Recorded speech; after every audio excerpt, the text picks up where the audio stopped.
약재 선정이 굉장히 중요하거든요. 그래서 이제 최대한 이제 얇게 같이 돌아올 수도 있습니다. 이 부스스한 곱슬 같은 경우 여름에 곱슬기가 왜 심해질까요? 난리가 나죠. 그러니까 저도 이 곱슬러 중에 한 명으로서 굉장히 싫습니다. 여름이. 왜 그러냐면 이 습기 때문에 그래요. 이 습도가 높아지면은 이 곱슬기도 굉장히 일어나고 얼굴도 푸석푸석해지고 그렇죠. 그래서 이렇게 장마 근처만 되면은 여름에는 이 매직을 하시는 분이 굉장히 많습니다. 그래서 오늘은 이 볼륨 매직을 한번 시술을 해보면서 이 곱슬의 특징과 어떻게 하면 이 곱슬기를 깔끔하게 잡아낼 수 있는지에 대해서 얘기를 해보겠습니다. 자, 곱슬머리라고 해서 다 같은 곱슬이 아니고 이 종류가 있어요. 이제 제일 약한 순으로 말씀을 드리자면 그냥 바스스한 곱슬, 이제 부실부실한 이 곱슬기가 올라오는 부실부실한 곱슬 같은 경우는 굉장히 심하지 않습니다. 심하지 않은 곱슬이고 이 잡아내기도 굉장히 쉽고 이 한국인들이나 특히나 동양인들한테는 굉장히 많은 분들이 여기에 해당을 하죠. 특별히 이제 웨이브가 지거나 이제 머리가 꺾여 있지 않더라도 이 전반적으로 모질 자체가 좀 바스스함을 가지고 있는 경우가 많습니다. 자, 그 다음에는 이제 웨이브가 있는 곱슬이죠.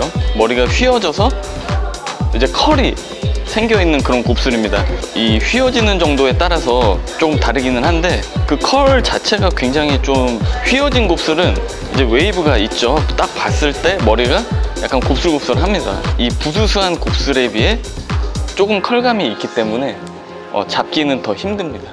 일단 마지막으로는 이제 리치가 잡혀 있는 곱슬이 있어요. 이렇게 바실바실하게 이제 충모가 걸려 있어가지고 바실바실하게 이렇게 뿌리부터 꼬여 있는 곱슬이 있거든요. 그것도 이제 뭐 정도에 따라 조금 다르기는 한데 그런 경우는 사실 굉장히 좀 힘들어요. 이 스트레이트로 피기도 힘들고 이 실루엣을 잡기가 굉장히 힘듭니다. 심한 곱슬이죠.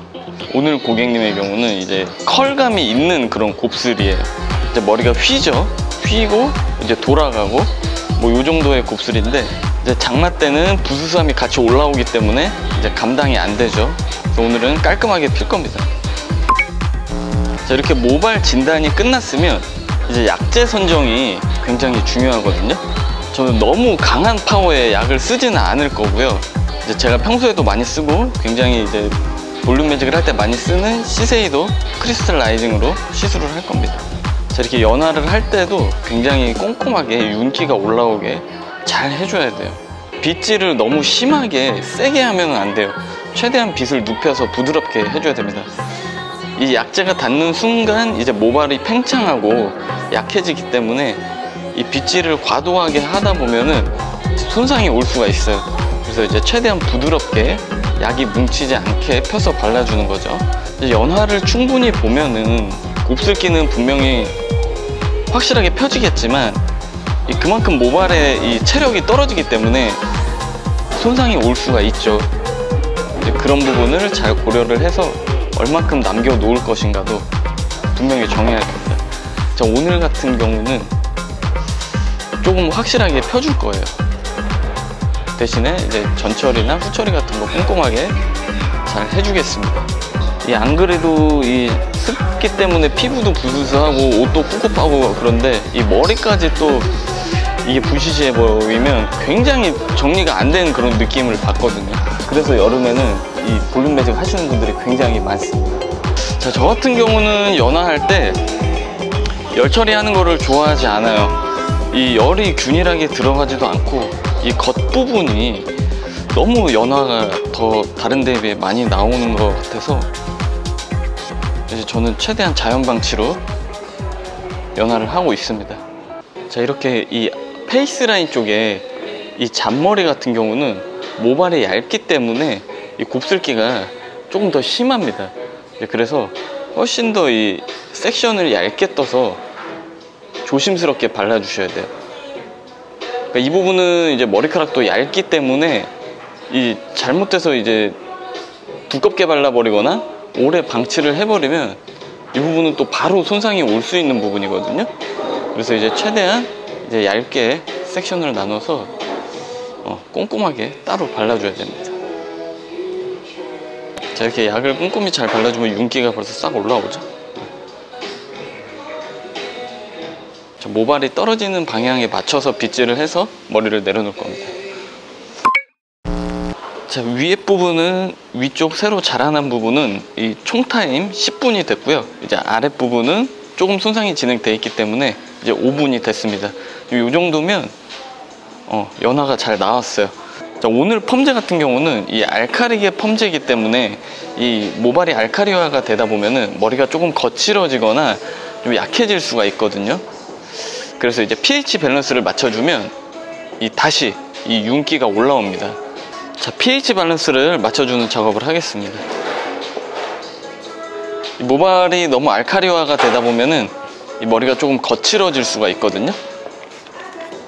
그래서 이렇게 다시 pH를 맞춰주는 작업을 해주면은 바로 이제 윤기라든지 이 탄력이 올라오는 게 손으로 만져보면 느껴져요. 머리가 부드러워지는 게.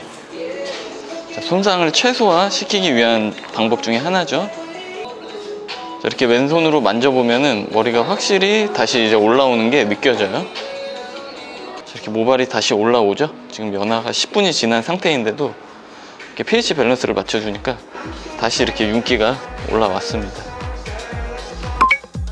자, 이렇게 보시면 지금 연화가 끝난 상태인데요. 굉장히 잘 됐죠. 머리도 부드럽고 컬도 싹 풀렸어요. 굉장히 깔끔한데 이제 머리를 말리게 되면 이 얇은 머리 컬들이 다시 올라올 거예요. 근데 그 정도는 충분히 이 프레스 작업으로 펴낼 수가 있습니다. 이마 라인에 이 잔머리라든지 이 구레나루 부분에 이 얇은 머리의 곱슬들은 저 같은 경우는 머리를 완벽하게 말리기 전에 이 블로우 드라이로 살짝 잡아놓고 그 다음에 프레스 작업을 합니다. 왜냐면 이 얇은 머리들은 컬감이 금방 올라와 버리거든요. 이 말렸을 때 보이는 컬을 이 프레스로 잡으려다 보면은 굉장히 손상이 많이 와요. 왜냐면은 이 본능적으로 거기를 피려고 세게 작업을 하기 때문에 이 부자연스럽게 머리가 펴지기도 하고 이제 강한 열로 세게 누르다 보면 머리가 손상이 올 수도 있는 거죠. 잔머리 부분들, 부들부들 올라오는 곱슬기들은 이 블로우 드라이로 가볍게 잡아주고 프레스 작업을 너무 세지 않게 하고 있습니다. 그렇게 하면 굉장히 자연스럽게 머리가 잘 펴져요. 제가 아까도 말씀드렸지만 이런 벙벙함이나 이 부수수함은 이 프레스 작업으로 다 잡아낼 수가 있습니다. 근데 이제 컬이 살아 있으면 그거는 잡기가 힘들어요. 이제 프레스는 세게 할 필요가 없어요. 그냥 이제 열을 충분히 다시 한번 준다는 그런 개념으로 프레스를 해주고 있습니다. 눌러서 이제 다림질을 하듯이 피는 게 아니고 이제 열을 줘서 이제 곱슬기를 다시 한번 확실하게 잡아주는 거죠. 지금 거의 이제 프레스한 손에는 이제 힘을 많이 안 주고 있어요. 열만 올려주는 거기 때문에. 자, 그렇지만 이 열은 확실하게 주셔야 돼요. 이 열이 확실하게 들어가지 않으면 이 컬이 있는 곱슬 같은 경우는 다시 돌아올 수도 있습니다. 이 부수수한 곱슬 같은 경우는 이제 그런 일이 적기는 한데 이 웨이브가 있는 곱슬 같은 경우는 이 열이 확실하게 들어가지 않으면 다시 올라올 수도 있어요. 웨이브가. 근데 이게 제대로 되면은 이 볼륨 매직 같은 경우는 다시 컬이 돌아오지 않습니다. 잘라내거나 펌을 하기 전까지는 그대로 스트레이트가 유지가 될 거예요.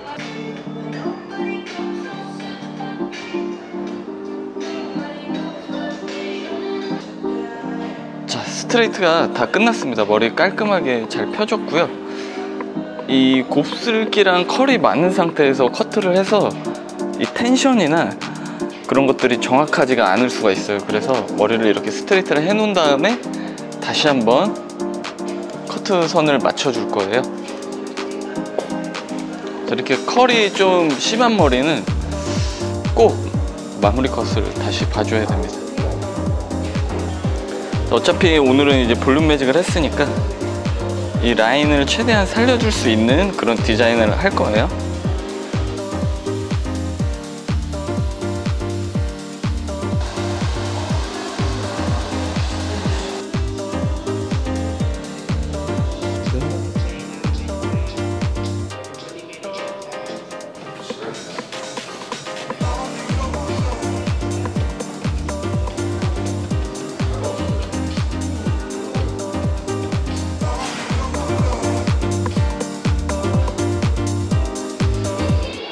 아니, 곱슬의 느낌도 사실 진짜 나쁘지 않은데 그 제품을 안 발라서 그래. 종류가 약간 좀 외국인 같은 그런 느낌이 있어요. 진짜 이 웨이브가 있는 곱슬은 그래도 예뻐. 근데 이제